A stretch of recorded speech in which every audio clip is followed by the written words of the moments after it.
Why am I still wearing dirty clothes? You know, it became clear when you start living with the character that this guy isn't interested in trends or fashion or even looking good for anyone. Listen, I'll put on whatever you want. He's completely uninterested in fitting into society. That was something that the clothes should say the minute you meet him. But you know, if you lived forever, you wouldn't care about clothes. They would become so superficial, something you just kind of did but barely. Till they start falling off you, they're good. And then whatever eagle we put on there, it's got to match the eagle that we put on his old hat. Why do you have an eagle on your head? Pete wanted an obsession with eagles. So he has a little eagle necklace. He's got it on his hat. He's got it in some of the prints of his clothes. He wanted it to be a real tough, flying creature. This is the best one. This is the best one. You know, we can talk about it and the prep stage of the film and look at a bunch of reference photos and anything else we can to inspire us visually. And then we go. Pete was pretty adamant from the beginning about Hancock not wearing spandex. And no cape. No cape, no spandex. So no underwear on the outside of the tights. I like that it's sort of abstract. There's a bird, but it's not screaming at you. We can make it screaming too. Yeah, the superhero suits, I think, always take a little, longer. I think you come up with a concept. I tried only to hint at it. I didn't try to nail it down too much because I figured no matter what I came up with on the page, there'd be a very talented costume designer who would come up with something way better than anything I could figure out. Touch of red going around. You know what I mean? Just black with a and then you turn them around and it's boom. I mean, this would be good, man. I think Pete and Will and everybody talked about having some kind of a leather suit in a darker color. So, we started out with some black samples and some dark blue samples. Once you sort of settle on what the look is and the texture and the matte versus shiny, and then you can get into the sculpting and the shape of it, and you make some prototypes, and eventually you put the detail on it, which was the eagle, and yeah, it's a bit of a process. So it takes several months to get that figured out.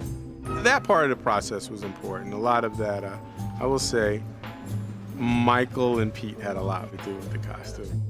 We wanted it to be what we wanted to see. And what we wanted to see, what I'm attracted to see, is things that break the mold, that are new.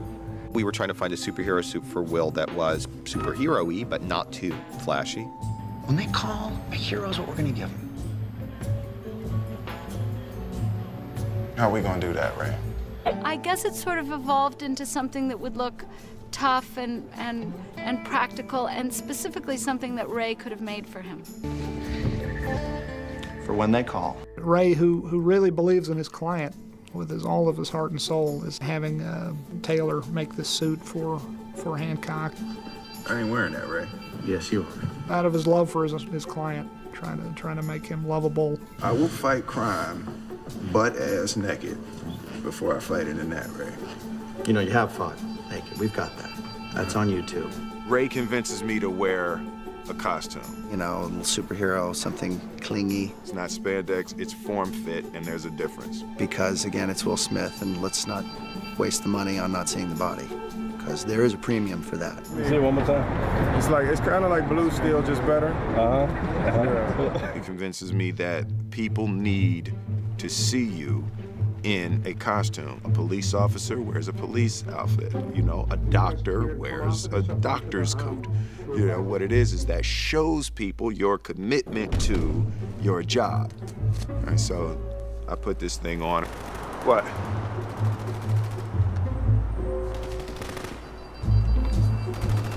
It's a little tight. What you got? So it sort of confines the movement a little bit. I thought that a superhero who's moving so quickly should probably be dressed head to toe in caution yellow. I mean, he's a menace, really. But we compromised, and it's just a little caution yellow detail. I think something that caught us all by surprise is the number of costumes that Hancock wears in this movie. He doesn't have just a cape and tights. He goes out and performs his heroic actions in whatever he's wearing, whether it's the hoodie and the shorts, a pullover poncho, a suit jacket and slacks. So suddenly, what I think surprised everyone is now we have 9 different costumes that we have to build for this guy, not just the one that a normal superhero has. Kids, soft focus, dirty, filthy, all the way over onto them. Pete has created this kind of super saturation of color, which you can see in the actual film.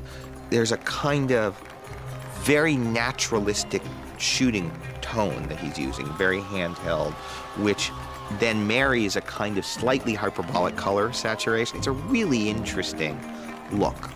And so the costumes are sort of designed to try to fit in that world. I've never seen a film like Hancock kind of shot in that style. Ray, what happened to the car? Charlize is trying to fit into her world, certainly not look homeless and look like she was a good mother. You like meatballs? No, honey, I'm sure Ian has a lot of stuff he needs to go. She wants clothes to say something about her, but something very different. And that style worked so incredibly well for her. We tried to give her a super classic look that sort of isn't about nothing that's fashiony. So what you're really seeing is her character and who she is instead of getting distracted by her handbag. Putting together a superhero suit. Didn't plan for this. This isn't something she's really planning for. So it's dark jeans, it's boots that she could have had, you know, pieces she could have had. A black t-shirt. Really, it's very simple, you know. There's nothing to it, really. Reset one more time. She doesn't have a costume, she just has a superhero look. So, yeah, there was a lot of talk about sort of how much is too much. Obviously, very intentional change. Her hair changes, the makeup changes, the outfit changes. All of a sudden, she's in 4-inch heels. You know, I mean, this isn't the girl in the hippie sandals anymore. Hi, honey. Breakfast? Jason and I worked together, so this was the first time I got to dress him like a real, real hot, sexy, contemporary man, which wasn't hard to do.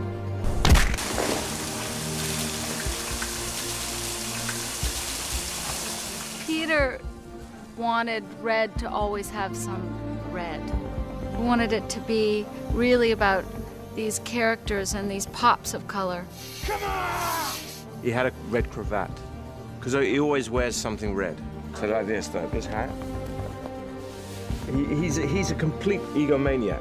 He won't rob a bank without having a certain look, and he won't kill somebody without looking good while he's killing them. And that's what's funny about him. You know where he got his name. Okay, Weeze, get him dressed and start shooting. I mean, the great thing about Peter is that his mind is always working and he's not complacent.